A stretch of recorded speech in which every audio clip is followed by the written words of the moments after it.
ತಗಳಪ್ಪ ನಿನ್ ಕುರಿನ. ಇಷ್ಟು ದಿನ ಸಾಕಿದ್ದು ಇನ್ನು ತಗ. ಅದಿರು ಯಾಕಂಕಣ ಈ ಕುರಿ? ಅದೇ ಮೊನ್ನೆ ನನ್ನ ಹೆಂಡತಿಗೆ ಹುಷಾರಿರ್ಲಿಲ್ಲ, ಅದಕ್ಕೆ ನಮ್ಮ ಊರವನಿಗೆ ಹರಕೆ ಮಾಡ್ಕೊಂಡಿದ್ದೆ. ಹರಕೆ ತೀರ್ಸೋಣ ಅಂತ ಈ ಕುರಿ ಬಿಟ್ಟಿದ್ದೀನಿ. ಸುಮ್ಮನೆ ಹೆಂಡತಿಗೆ ಏನಾಗಿತ್ತು? ಅದೊಂದು ದೊಡ್ಡ ಕಥೆ ಐತಿ ಬಿಡಪ್ಪ. ಅದನ್ನೇ ಸಣ್ಣದಾಗಿ ಹೇಳಪ್ಪ. ಮೊನ್ನೆ ಇಟ್ಟಿದಂಗ ನನ್ನ ಹೆಂಡತಿಗೆ ವಿಪರೀತ ಜ್ವರ ಬಂದ್ಬಿಡ್ತು.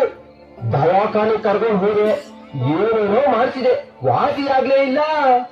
ಮತ್ತೇನ್ ಮಾಡೋದು ಅಂತ ಕೈ ಚೆಲ್ಲಿ ಕುಳಿತಿದ್ದಾಗ ನಮ್ಮೂರಿನ ಯಾರೋ ಒಬ್ರು ಹಿರಿಯರು ನಮ್ಮವ್ವ ಊರವನ್ ಬಗ್ಗೆ ತಿಳಿಸಿದ್ರು. ಸರಿ, ಬೆಳಿಗ್ಗೆ ಹೋಗಿ ಊರವನ್ಗೆ ಹರಕೆ ಮಾಡ್ಕೊಂಡೆ. ರಾತ್ರಿ ಮಲಗಿಸಿದೆ.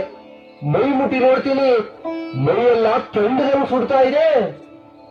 ಆದದ್ದು ಆಗ್ಲಿ ಅಂತ ಊರವನ್ನು ಹಿಂಪಿಸ್ಕೊಂಡು ಮಲಗಿದೆ. ಬೆಳಿಗ್ಗೆ ಎದ್ದು ನೋಡ್ತೀನಿ, ನನ್ನ ಹೆಂಡತಿ ಮೈಯೆಲ್ಲ ತಣ್ಣಗಾಗಿದೆ. ಹೋಗ್ಲಿ ಬಿಡಪ್ಪ, ಏನು ಮಾಡೋದೈತಿ, ಆಕಿ ಆಯಸ್ಸೇ ಅಷ್ಟಿತ್ತು. ಹೋಗ್ಲಿ ಬಿಡು. ಯಾಕಪ್ಪ ಅಂತ ಇದೀಯಾ? ಮತ್ತೇನ್ ಮಾಡೋದಪ್ಪ, ಪಾಪ ಒಳ್ಳೆ ಹೆಣ್ಣು. ತಣ್ಣಗಾಯ್ತು ಅಂದ್ರೆ ಜ್ವರ ಬಿಡ್ತು ಅಂತ. ಹೌದು, ನಮ್ಮಲ್ಲಿ ತಣ್ಣಗಾಯ್ತು ಅಂದ್ರೆ ಟಿಕೆಟ್ ಸಿಕ್ತು ಅಂತ ಅರ್ಥ.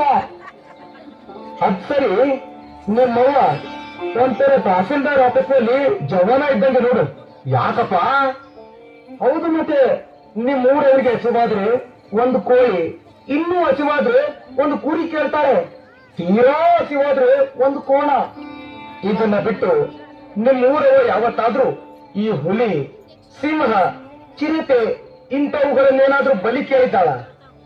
ದೇವರಿಗೆ ಹರಕೆ ಕಟ್ಟಿದ ತಕ್ಷಣ ಜ್ವರ ಬಿಡೋದಾದ್ರೆ ಈ ದವಾಖಾನೆ ಗಿವಾಖಾನೆಗೆಲ್ಲ ಯಾಕೆ?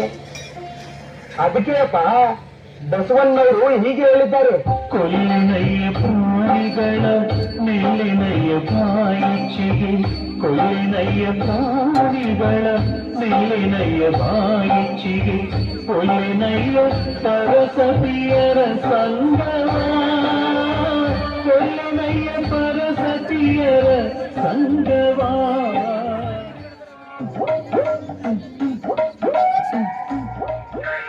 ಮಗನೇ, ಒಂಟಿ ನನ್ನ ಮಗನೇ, ಏನಪ್ಪ ಬಾಳ ಇಲ್ಲಿ. ಮಗನೇ, ನಾನು ಇಲ್ಲಿಯವರೆಗೆ ನಿನಗೆ 33 ಪಾಯಿಂಟ್